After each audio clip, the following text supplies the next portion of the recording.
Breaking news చూస్తున్నాం. Drugs గంజాయిపై Hyderabad పోలీసులు ఉక్కుపాదం మోపుతున్నారు. ఎక్కడికక్కడ కట్టడి చేసేందుకు నగర వ్యాప్తంగా ముమ్మరంగా తనిఖీలు చేస్తున్నారు.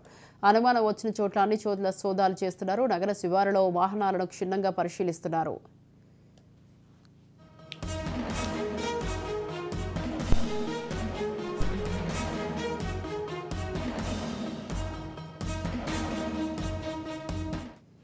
ఇక భాగ్యనగరంలో అర్ధరాత్రి డ్రగ్స్ కలకలం రేగింది. కేవ్ క్లబ్స్ పై నార్కోటిక్ బ్యూరో చేసిన దాడుల్లో కొకైన్ తీసుకుంటూ డీజే గౌరవ్ పట్టుబడ్డారు.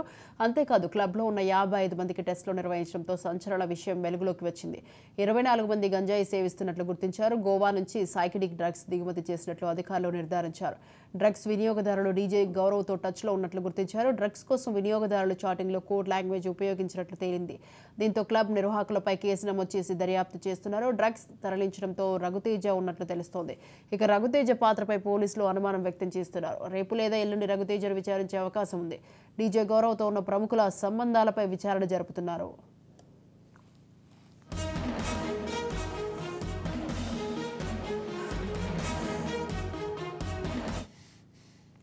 అక్రమార్కుల వక్ర మార్గంలో గంజాయిని ట్విన్ సిటీకి రవాణా చేస్తున్నారు. ఇతర రాష్ట్రాలు, విదేశాల నుంచి హైదరాబాద్కు తెప్పిస్తున్నారు.